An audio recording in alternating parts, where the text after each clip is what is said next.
today? Yeah, so we're here because I'm launching my new book on slum tourism. It's called Slumming It, the tourist valorization of urban poverty. And it's come out with 7 books in London, and it is about the curious phenomenon of people visiting on their holidays, visiting slums.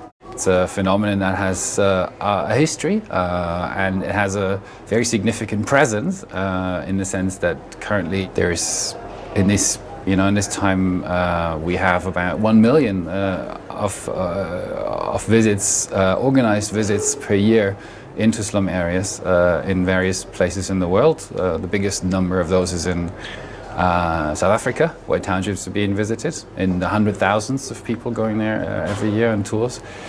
And there's also a significant number of people visiting the favelas of Rio de Janeiro, and a fairly big number of people visiting slums in Mumbai. And there's a number of other places in the world where this phenomenon occurs. So when I talk about slum visits here, this is defined in a narrow sense of like often 3-hour tours that can be tours in vehicles. Initially, they were often like tours in buses, and people would step off in minibuses, step off for a bit. But there are also walking tours. There's bicycle tours now as well, and so it's anything you can imagine, really, of exploring the spaces of slum in global cities. Yeah, and the book tackles this curious phenomenon, but it looks at more than just what's on the surface. So you can imagine much of that sort of practice elicits a lot of moral concern. You know, what's the point of doing this? It's kind of considered a bit dubious, maybe voyeuristic and so forth, and quite controversial, and yet people are doing it in these numbers. So what's going on there? It's quite an interesting phenomenon, I think. And so I did some research to find out about it, find out about what's going on, and also how it relates to previous and similar practices. Now, I was talking about this number of 1 million. That doesn't include people who are, going into slums for a number of other reasons, for longer periods of times. For example, as volunteers or as researchers. There's really a broad phenomenon of research tourism as well, in which these places are visited. You could say, well, that's work, isn't it? So what does this have to do with tourism? I think there's actually a slippery slope of definition. Like, the question is really, what do we include and what we don't? So the phenomenon is actually much bigger. So how have slums become attractions, and why? What's so fascinating about this? Well, if you talk to the tourists, most of them are actually quite interested and curious and concerned about issues of social justice and inequality, and they just want to see for themselves. When I started studying this, for me it was always clear that it's important to put this into a context of like a broader consideration of questions of social justice and inequality and growing inequality. And I think the way I like to see slum tourism is really as an expression of a growing inequality in the world. So people are concerned about this, people who are better off are actually genuinely concerned about this, and they're trying to find ways of addressing this issue, and they're doing this partly through tourism. Tourism is not the only social practice in which it is done. Of course, you can do other things as well, but with the increasing mobility and global interaction, let's put it like this, for a long time people have like searched out the slum, but in a kind of literally fashion. They've read books about inequality, or they've discovered these issues through social justice and activism literature, or through films and documentation. With the increasing number of international travel and the increasing availability of this practice, this interest and this curiosity is enacted. So we have not just this literary slumming where people read about the situation, but also like a literal slumming, the actual visits to these places.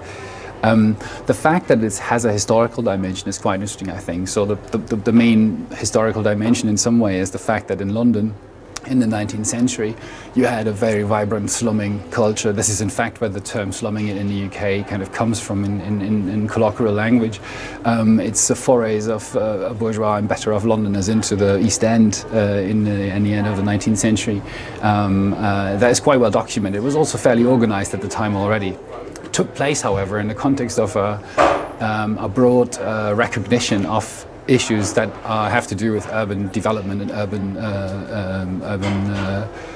inequality. So you find that slumming covers a whole range of different activities, from the kind of clandestine rich man who goes into the slum to find illicit drugs or sexual encounters, to more to very sort of open and politically inspired attempts to organize slum populations and to producing social protests. So there's a broad spectrum there, already visible in the 19th century, and this continues to this day.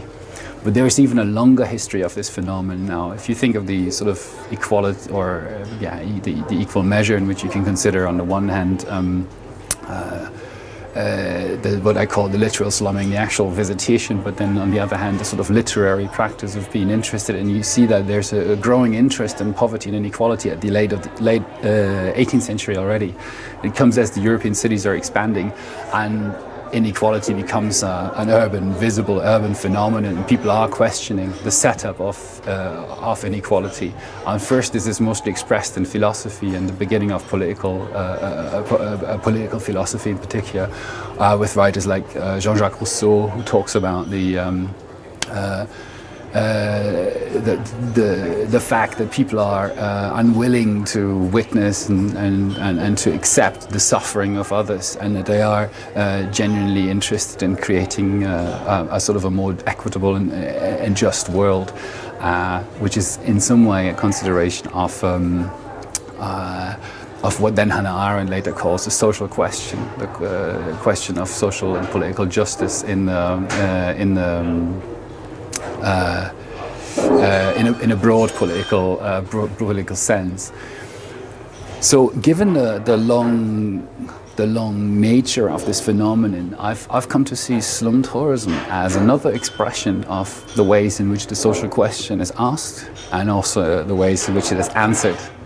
So by that, what I do in the book is I'll use this framework, and I say, okay, slum tourism is one way in which we deal with, try to reflect on and analyze questions of social justice, and slum tourism is one way of expressing this. Now, what's really interesting is that you find slum tourism appearing as a social phenomenon in certain periods, like the 19th century, like now, in the last 20, 30 years. But then there's other periods where there's almost no evidence of it happening. So the question is, why is that? Why? And I think that is because in certain periods of time, in particular in the period between, sort of in the major part of the 20th century, we as in modern states have claimed the social question as a concern for themselves and have found answers in that context, and it made it less necessary for the sort of social practice that is slum tourism, and kind of did it. So, for example, housing questions were politically addressed by building social housing, or questions of inequality were addressed by creating systems of welfare. So the main point of my book is that the appearance now of slum tourism in this period of time shows a decrease of the role of the nation state in addressing the social question, at the same time as we see a globalization of that question. So rather than being a national question, it's now an international, a transnational question that is addressed in a transnational way. Now we don't have a state-like agent on a global level to address these questions. We have the United Nations that do things, but they're by nature very unpolitical. And so what I see as potentially the most exciting thing about this whole phenomenon is that it points to the search for it expresses a configuration of the social question in global terms, and it expresses the attempts to find answers to that. And I'm not saying that all the answers that are being searched in this context are great. So much of this takes place in the realm of charity at the moment and volunteering. So it traps into the old problem that comes with these works. What Hannah Arendt has called the politics of pity, and it has been repeated as an issue ever since. The challenge really is for today's slum tourism practice as well to fathom, to imagine, to create ways of creating a politics of solidarity, the alternative that Hannah Arendt puts, where you overcome the hierarchies that are implicit in the politics of pity.